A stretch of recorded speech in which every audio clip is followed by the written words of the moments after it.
कसा असला पाहिजे आणि आता आंदोलनाची भूमिका काय असली पाहिजे, टाकलेलं सरकारचं षड्यंत्र, डाव कसा मोडायचा, तो प्रति डावानच मोडावं लागेल तरच आपण यशस्वी होऊ. आपण मात्र आता नागपूरकडे निघलं पाहिजे, म्हणून आम्ही आलो.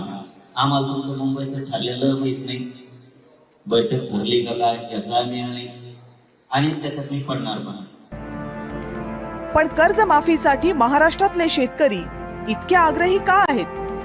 या प्रश्नाचं उत्तर जाणून घ्यायचं असेल तर ही आकडेवारी बघा.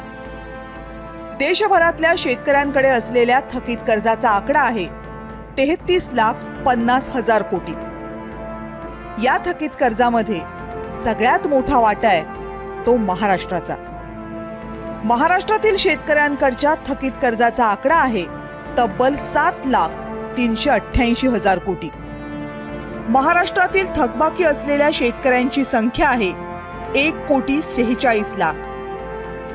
याचा अर्थ देशातील एकूण थकीत कर्जांपैकी तब्बल 22% थकीत कर्ज एकट्या महाराष्ट्राचे. शेतकऱ्यांच्या थकीत कर्जामध्ये दुसरा क्रमांक आहे तामिळनाडू राज्याचा. पण महाराष्ट्राचं थकीत कर्ज हे तामिळनाडूच्या कर्जाच्या दुपटीपेक्षाही जास्त आहे. केंद्रीय कृषी राज्यमंत्र्यांनी संसदेच्या अधिवेशनातच ही माहिती दिली होती. ही आकडेवारी बघितली की आत्महत्याग्रस्त शेतकऱ्यांमध्ये सुद्धा महाराष्ट्राचाच क्रमांक सगळ्यात वर का आहे याचं उत्तर मिळायला वेळ लागत नाही. शेतीचा वाढता उत्पादन खर्च आणि शेतीमालाचे कोसळणारे भाव या दुष्टचक्रामधून शेतकऱ्यांची सुटका होत नाहीये.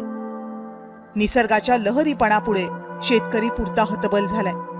पीक विम्यासारख्या महत्वाच्या योजना सपशेल फसतायत.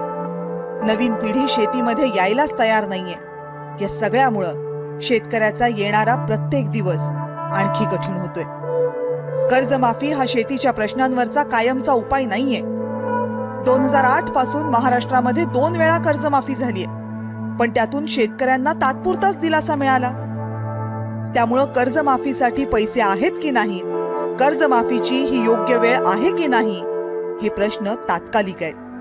पण तरीही महाराष्ट्रातल्या शेतकऱ्याला कर्जमाफी हाच आधार वाटत असेल तर शेती क्षेत्राची आपण काय अधोगती करून ठेवली आहे याचा विचार व्यवस्थेला करावा लागेल. ब्युरो रिपोर्ट, जय महाराष्ट्र.